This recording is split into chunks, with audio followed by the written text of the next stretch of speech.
Picture this, एक film maker के दिमाग में कहानी आती है, उसको लेके वो महीनों तक काम करता है। प्री प्रोडक्शन का प्रोसेस चलता है, प्रोडक्शन होता है, फिल्म की शूटिंग होती है, पोस्ट प्रोडक्शन होता है and finally the film is ready for the audience to view. But उससे पहले एक स्टॉप और आता है, central board of film certification. हर फिल्म के स्टार्टिंग में ये वाला फ्रेम तो जरूर देखा होगा। यही central board of film certification या फिर CBFC उस फिल्म को देखकर कुछ नोट्स देती है, कुछ सीन्स को हटा देती है, कुछ डायलॉग्स को सेंसर कर देती है या फिर कभी कभार फिल्म को रिलीज ही नहीं होने देती।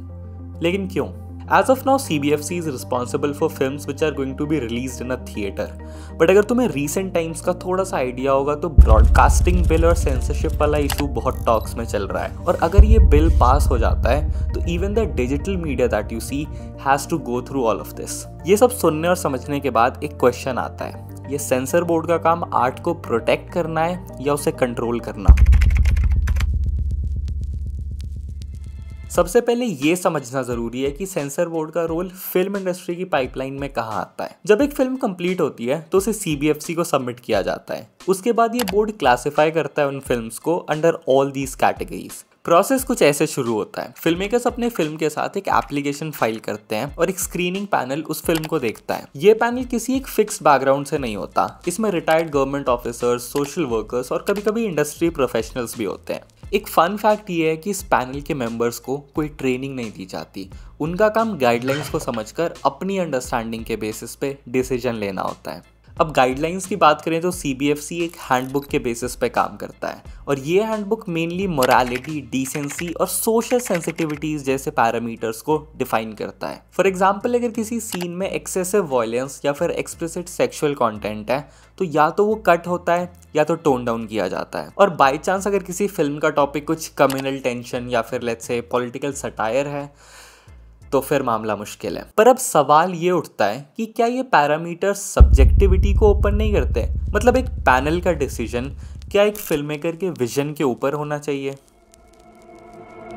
लेकिन ये प्रॉब्लम बस सेंसर बोर्ड तक लिमिटेड नहीं है। आजकल फिल्म मेकर्स भी अपनी फिल्म को इसी तरीके से बनाते हैं कि वो सेंसर बोर्ड के पैरामीटर्स को सेटिस्फाई कर सके। मतलब अब रिस्क लेना भी एक लग्जरी बन गया है। अगर कोई फिल्म मेकर एक बोल्ड टॉपिक एड्रेस करना चाहता है तो वो उसे खुद ही टोन डाउन कर देता है ताकि सर्टिफिकेशन का प्रोसेस स्मूथ रहे। इस पूरे केस की बात करते हुए उड़ता पंजाब का एग्जाम्पल याद आता है। फिल्म मेकर्स को पता था कि वो किस टाइप के टॉपिक को एड्रेस कर रहे हैं एंड उन्होंने इंटेंशनली बहुत सारे सीन्स को टोन डाउन या फिर सेटल वे में डाला हुआ है। बट स्टिल CBFC ने काफी सारे कट्स की डिमांड करी। I am quoting an article here, I might not be correct, but around 94 cuts थे। मतलब एक फिल्म जो पंजाब में ड्रग क्राइसिस जैसे क्रिटिकल इशू को एड्रेस कर रही है, उसे बोला जाए कि तुम पंजाब वर्ड यूज ही नहीं कर सकते। अब इस केस में बहुत बैक एंड फोर्थ हुआ था and finally the film makers and board met somewhere in the middle. But still ये क्रिएटिविटी का कॉम्प्रोमाइज है या फिर एक नेसेसरी रिस्ट्रिक्शन? ये सेल्फ सेंसरशिप काफी वाइड स्प्रेड है। फिल्म मेकर्स अक्सर अपने स्क्रिप्ट्स या सीन्स को सेफ बनाते हैं। बोल्ड डायलॉग्स को मेटाफर से रिप्लेस करना हो या फिर कंट्रोवर्शियल टॉपिक्स के विजुअल एलिमेंट्स को सिंबॉलिक रखना। पर ये एक लॉस भी है क्योंकि असली आर्ट का एसेंस डाइल्यूट हो जाता है। और काफ़ी सारी ऐसी फिल्म्स हैं जो इस एग्जाम्पल में एग्जैक्टली फिट होती हैं, लाइक द फिल्म पद्मावत या फिर लिपस्टिक अंडर माई बुरखा, जिसको इनिशियली टू लेडी ओरिएंटेड बोल के रिजेक्ट कर दिया। इंडियाज डॉटर नाम से एक डॉक्यूमेंट्री जो दिल्ली गैंगरेप केस पर बेस्ड थी, उसको आउटराइट बैन कर दिया। और द डर्टी पिक्चर जो एक बायोपिक थी, उसको फैमिली फ्रेंडली बनाने के लिए काफ़ी सारे कट्स डिमांड किए। ये सारे एग्जाम्पल्स और कॉन्ट्रोवर्सीज एक बड़ा सवाल उठाते हैं, क्या सेंसर बोर्ड सिर्फ एक गेटकीपर है या फिर कभी कभी एक मॉरल जज भी बन जाता है? सेंसरशिप के कुछ पॉजिटिव एस्पेक्ट्स भी हैं। सारे डिसीजंस नेगेटिव नहीं होते। कभी कभी ऑडियंस के सर्टेन सेक्शंस को प्रोटेक्ट करना काफी जरूरी होता है। फॉर एग्जांपल, एक्सप्लिसिट कंटेंट को रेगुलेट करना या फिर हेट स्पीच और कम्युनल टेंशन को कंट्रोल करना जरूरी है। तो फिर घूम फिर के बात इधर ही आ जाती है कि gate keeping and regulating is important while keeping the balance between art and expression. और इस एंगल से देखें तो CBFC का एक बहुत इंपॉर्टेंट रोल है, which is to promote responsible cinema.